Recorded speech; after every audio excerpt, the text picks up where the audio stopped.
In the previous video, we talked about the modified divine command theory, which I suggest to you is more in line with biblical and Christian teaching because it teaches that good does not exist outside of God, but that good is something that flows from God.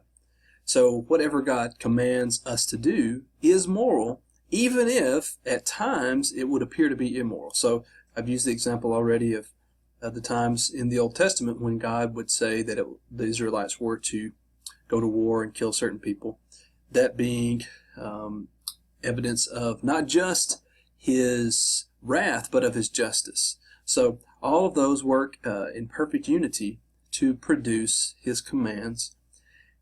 Our moral duty is to do whatever God commands, not what we think is best. Now, oftentimes, what is moral and what is good is obvious, but the many times when we're put in a difficult situation, especially in 21st century the West and America specifically, we can really struggle to know how to faithfully live in a culture that is less and less Christian by the day.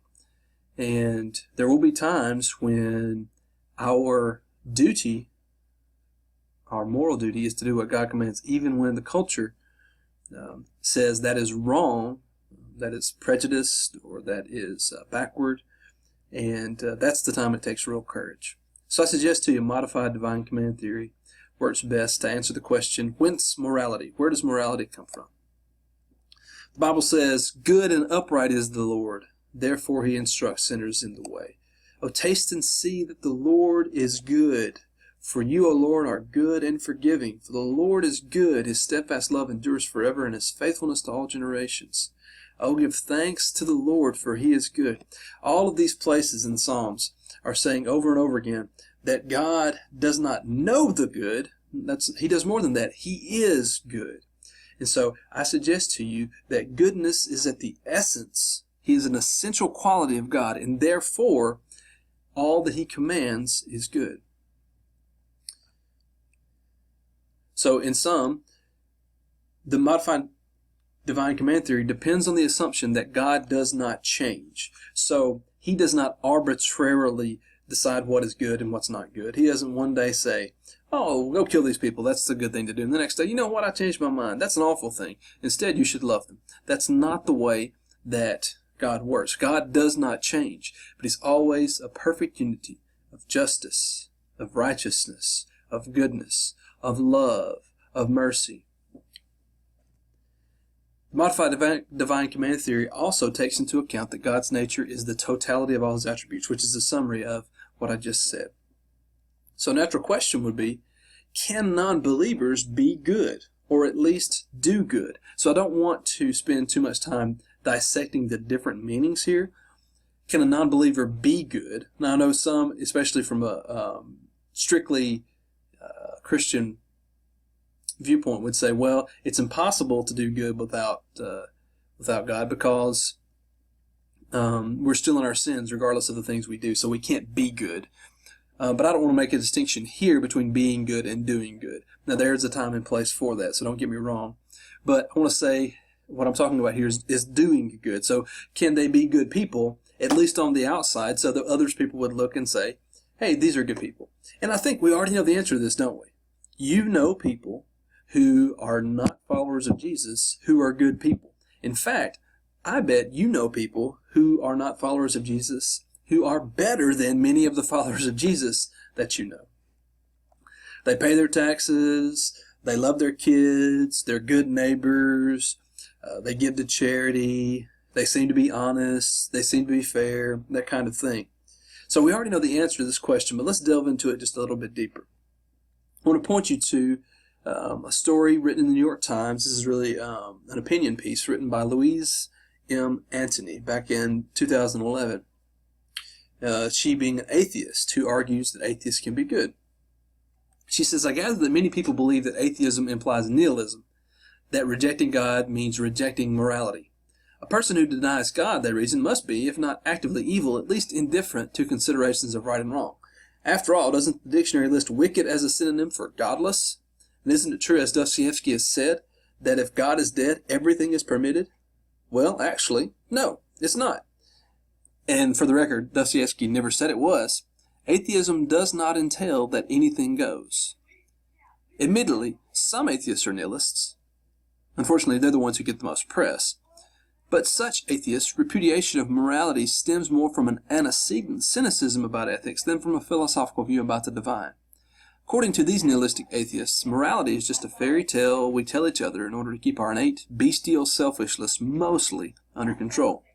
Belief in objective oughts and ought-nots, they say, must fall away once we realize that there is no universal enforcer to dish out rewards and punishments in the afterlife. We're left with pure self-interest, more or less enlightened. But no atheist has to agree with this account of morality, and lots of us do not. We moralistic atheists do not see right and wrong as artifacts of divine protection racket. Rather, we find moral value to be immanent in the natural world, arising from the vulnerabilities of sentient beings and from the capacities of rational beings to recognize and to respond to those vulnerabilities and capacities in others. So let's unpack what she says here. First of all, she addresses the fact that many Christians assume you can't be moral and be an atheist. Because why? Well, why would you be moral if there's no one to keep records, if there's no one who has said what is good and what is bad, what is right and what is wrong? And and that makes sense to probably a lot of believers, but we also know, again, that there are a lot of good moral people who aren't Christians or who aren't even religious. And so they don't necessarily have God peeking over their shoulder telling them what to do or warning them not to do it. And she would say these are moralistic atheists.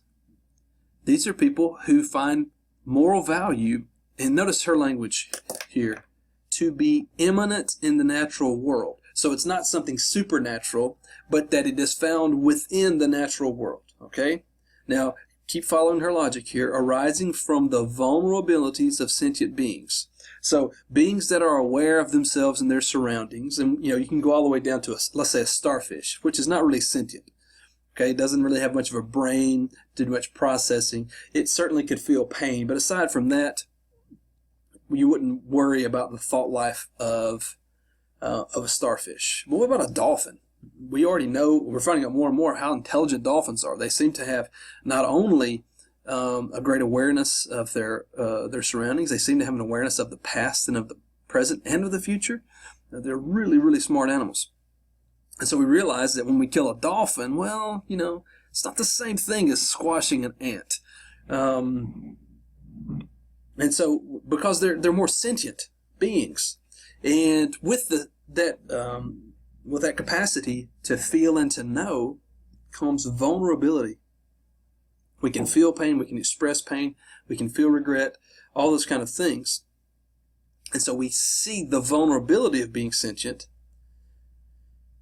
And then she says, combine that with capacities of rational beings to recognize and respond to those vulnerabilities and capacities in others. In other words, then we have human minds which are able to reason, hey, wait, when I kill this dolphin, it demonstrates distress, pain, agony, a lot more than when I squish this ant. I wonder what's going on there. We kind of think through these things, and through science, we can know more about the natural world around us and how it works, and we can see what's good to do and what's not good to do. So it's a system of morality that is ultimately based on human observation. We observe human beings and their vulnerability. Sentient beings and their vulnerability. That would include human beings, right? We observe humans, but we also observe other sentient beings, and then we are able to reason. We use rational thought to come to conclusions about those vulnerabilities and capacities and what we should or shouldn't do because of them. And so her assumption is that you can have good minus God, that you could be non-religious and still be a good person because you have a rational appreciation of the vulnerabilities of sentient beings. Now, my natural question would be to come from this. Is that really the way most atheists think about why they do right and wrong? If most Christians have only thought at the most basic level of right and wrong, Is it true that most atheists have thought more about it? I wouldn't doubt that some have. Obviously she has. But are most trying to come up with their theories of right and wrong, of morality, based on the vulnerabilities of sentient beings? Or is it more they kind of just bounce off of what seems right at the time? Margaret Knight was an important writer and broadcaster of the previous generation. And when she was asked about morality and atheism, she says this: "In any case, this question is largely theoretical. I have never yet met the child, and I've met very few adults, to whom it has ever occurred to raise the question, why should I consider others? Most people are prepared to accept as a completely self-evident moral axiom that we must not be completely selfish, and if we base our moral training on that, we shall be building on firm enough foundations." So what Margaret Knight offers up is, we don't need some divine being threatening reward and punishment. Instead, we can simply start from the assumption we must consider others. That's just built into most humans and most human systems. We should consider other people. We should not be completely selfish. Just start from that fact and work out, she says. But again, this leads to all kinds of other questions. So when should we be selfish, and when shouldn't we be selfish? And again, it's going to be based on human reason more than it is any kind of supernatural revelation that Christians believe was given through the Holy Spirit, given through the Bible. Which leads to a point we've tried to make before. The presence of a law of human nature or moral law is evidence of a lawgiver. I would not argue that the atheist does not have the ability to be moral. Why? Because I would argue that all human beings have a moral law present within them, and that is divinely placed. This is the argument made by C.S. Lewis in the video that we referenced earlier. So he wrote in Mere Christianity, "These then are the 2 points I wanted to make. First, that human beings all over the earth have this curious idea that they ought to behave in a certain way and cannot really get rid of it. Secondly, that they do not, in fact, behave that way. They know the law of nature. They break it. These two facts are the foundation of all clear thinking about ourselves and the universe we live in." So he starts there and says, we all have this sense of natural law, and we all have a sense that we do not really live up to it. He builds his case for Christianity from these two facts. Picking up again in Mere Christianity, he says, "Supposing you hear a cry for help from a man in danger, you'll probably feel two desires. One desire to give help due to your herd instinct, and the desire to keep out of danger due to the instinct for self-preservation. But you will find inside you, in addition to these two impulses, a third thing, which tells you ought to follow the impulse to help and suppress the impulse to run away.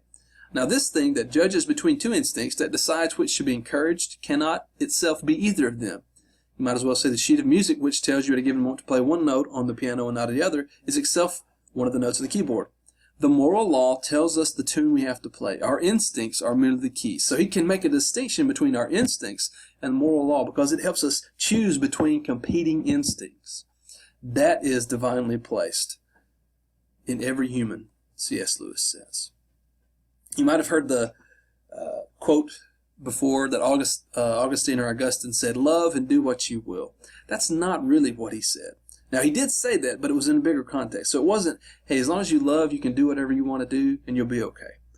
What he actually said was, in a sermon on 1 John, "Once for all, then a short precept is given you. Love and do what you will. Whether you hold your peace, through love hold your peace. Whether you cry out, through love cry out. Whether you correct, through love correct. Whether you spare, through love do you spare. Let the root of love be within. Of this root can nothing spring but what is good." And so he says the ultimate motivation should be love. And that, my friends, is where the moral law will ultimately come down to. Are we acting in love? That concludes this part of the lecture.